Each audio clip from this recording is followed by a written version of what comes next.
I go through a lot of material when reviewing for the Mounty Presents, but not all of them get turned into reviews. Whether it be due to me not having much material to cover out of it, the thing being incredibly boring and killing my interest, factors arising that would make releasing it come off as inappropriate, etc. And sure, I used to cover stuff that was boring to me way back when, such as Haibane Renmei, but that's a review I dislike more and more as the years get added to my time on this planet, and if I looked at it nowadays instead of back then, I would have just scrapped the video. But since these were scrapped/cancelled, these are going to be similar to the reviews you see on here, just more so me talking about it for a bit and then moving on to the next one. And some entries will have more to say than others just because I had more of an opinion of it, but either way, let's cut to the chase.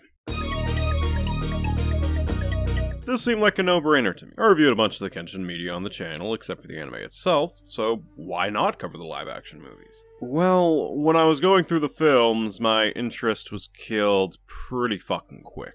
Their summaries of the arc crushed down into a short runtime, and as I've explained before, I hate these kinds of films being released in modern day. But to reiterate, I understand the release of these movies back when home media and the internet was not easily available or affordable. But these films were released from 2012 to 2021, long past the point where people can just watch the series or read the manga incredibly easily through legal or illegal means, and also have access to wikis that have oodles and oodles of information about the show and characters that movies like these cannot even hope to reach because of their limited runtime. Even if I ignore the story being crushed up and a worse version of the original, the rest of the film series' elements range from being either meh or just bad, such as its music coming off as interesting/bland, such as Kaiko, Go no Michi, Korozazu, and the cinematography being passable with the occasional good-looking shot here and there. Same for the fight scenes, honestly. Well, except for this one.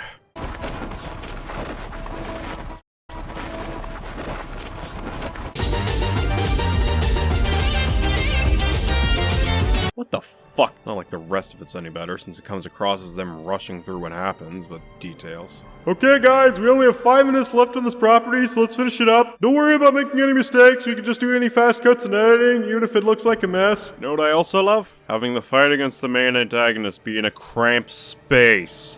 Twice. Though I do love the blooper of Shishio beating up a Kenshin doll while the cameraman forgot to position the camera at the right angle. But yeah, this film series was incredibly boring and bland to go through, so I just ended up scrapping the video on it. Speaking of scrap, how about Madoka Magica Rebellion?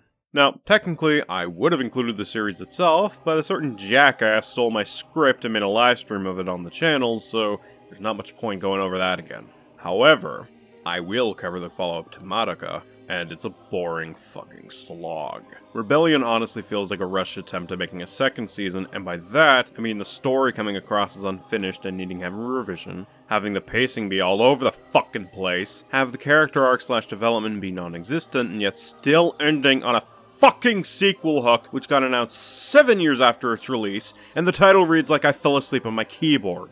Or is that just my scripting process? Anyways, on the surface, this massive letdown might have worked for a negative review where I rip it apart, but when I rewatched the movie for note-taking purposes, apathy started to set in, and whatever passion I had to rip it to pieces was gone. Because the film was so fucking boring and unappealing to me, and it felt like I was trying way too hard to write notes/talk about why it sucked, that I just said fuck it and moved on to something else. Speaking of giving up, Demon/Witch Hamura.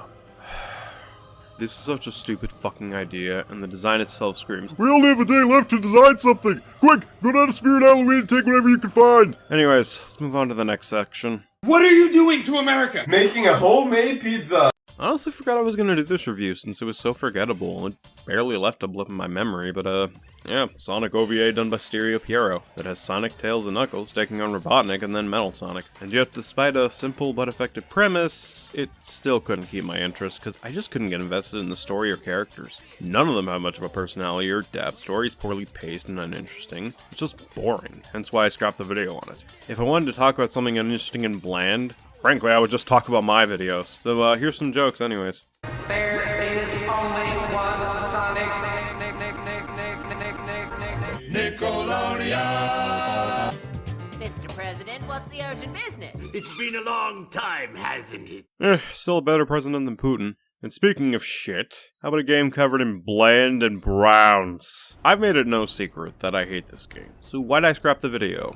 Well, simply put, on my revisit, I gave up after the 3rd dungeon, and I'm not going to review it based on bad faith arguments. However, from what I had played again, it felt like it was trying way too hard to be like Ocarina of Time, but without the nuance and time travel mechanic that game managed to do well. For instance, the dungeons felt way too similar to Ocarina. It was also a lot more bloated in comparison. For instance, in the Forest/Deku dungeon, you can't complete it without getting all of the monkeys, and that takes a decent amount of time than just getting the keys, fighting a mini-boss, and then moving the fuck on. In the Fire dungeon, you need to get all 3 big key pieces, and they're scattered across a decently large map, and it wasn't fun to collect, etc. Needless to say, it wasn't fun, and that's not even getting into the stuff you need to do before entering the dungeon, such as getting all the Tears of Light, which is very fucking time-consuming and repetitive, and then exploring that same area again when it's not consumed in Twilight to move on with the story. You know what also got repetitive? The fucking wolf combat. Good lord. You know how people got into the Werehog for its platforming/fighting sections? Well, at least in Unleashed, you had more combos and unique enemies to fight. In this game, you fight the same enemies as Wolf Link with little change to your combo game, and you have to kill all of them at once, or else they'll revive and you gotta do it again.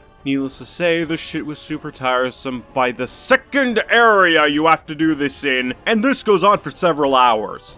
Fun! Oh, and speaking of anti-fun, the horse sections are fucking abysmal, and the worst of it is the controls. So many times I will try to move opponent in the direction I want to go, and it'll end up slamming into a fucking wall and messing up my momentum. Or I'm not at the pixel perfect angle, and I just can't jump over a fucking fence. Or it's just not gonna move. How the fuck is it that this version of Link, who is a farmhand, mind you, and I've had Epona for longer, have less control/mastery of a horse than the N64 Links who've had them for less time? You know what the N64 Links also had? Better items. The ball and chain fucking sucks. It does something a sword and bombs can do with fucking ease. It's a fucking waste of an item space. The spinner, which basically lets you travel across certain areas at a slower rate than just traveling/jumping with Epona/Minna. Oh, and of course, the double claw shot, which is just a dollar store version of the long shot, and you need 2 to acquire even a fraction of its power. On the topic of acquiring, can the Twilight sections acquire a good fucking color palette? Because all I see are bland color choices and depression. Even in the non-Twilight covered areas, the graphics look desaturated and bland to me. Look, I get their intent was for a darker Zelda game to appeal to the Americans after they threw a fit over Wind Waker's art style and didn't purchase the game as a result, but just because there's a reason doesn't mean I have to like it. And I don't. Which is a shame because I thought my opinion of this game was wrong back in the day, like so many other statements I made back when I was a younger idiot. But now that I'm an older idiot, turns out I was one of the few things that wasn't wrong to me. What a fucking shame. But at the very least, music is fantastic, and the final boss, despite the bad horse sections, is still one of the best final bosses in the series. So, even if I may not enjoy this game, there are still some positives to it. And that's the important thing here. I may not enjoy the game, but that doesn't mean you're wrong or stupid for liking it. All it means is that you found something that I didn't with this game and were able to enjoy it. And that's fantastic. I got no issue with that. Though there is one thing I think I can agree with fans of this game on. Minna is fucking amazing and one of the best goddamn companions in the series.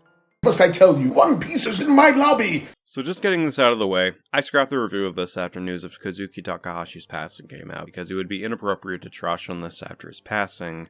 But since it's a cancelled video and that's what this is about, here's my quick thoughts on it. So, you know how the original series ended with Yugi beating Atem in a duel and Atem seeing everyone off as he returns to the afterlife?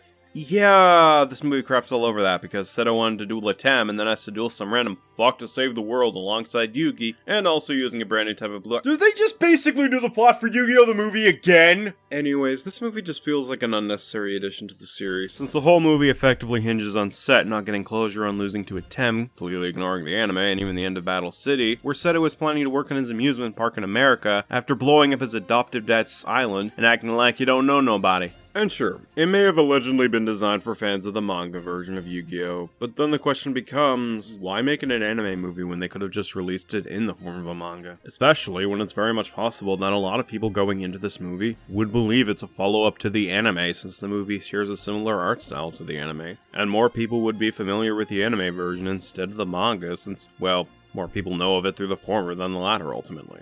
Also, Yamabakura and Atem come back temporarily, because it wouldn't be a classic Yu-Gi-Oh! Arc without cramming in Yamabakura, even if it barely fucking fits like it does here. Oh sure, the animation and music are really good, but I don't need to watch the movie to re-experience those /gawk of those elements, since I could see those in the form of AMVs / listening to the soundtrack separately. This movie just felt like a waste of time to me. If I wanted a good fight between Atem and Seto, I could just rewatch their match in Battle City, or just watch the scripted live duels they have at the World Championships every once in a while. Now that's some good shit. So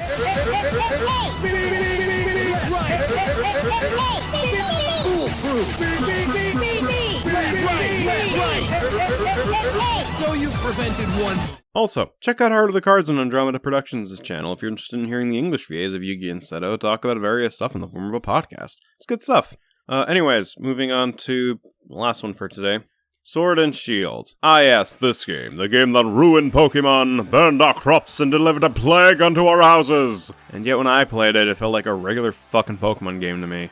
Oh, but it has poor optimization. Oh, you mean the thing that was present in literally earlier generations? Why is it a problem here then? Oh, but bad graphics. Also not new to the series, even Gen 1 was guilty of this. The animations were reused. These people would shit themselves if they played the Yakuza series or, say, Persona 4. Oh, certain Pokemon for past gens were absent. Black and White also had this issue, and there wasn't as much of a major uproar over this. Basically, why are these issues only exclusive to Sword and Shield? Or rather, why is it that Sword and Shield does this worse than the others? Now, I need to make this clear.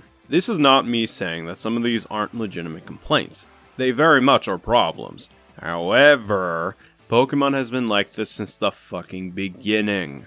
Why is it a problem now?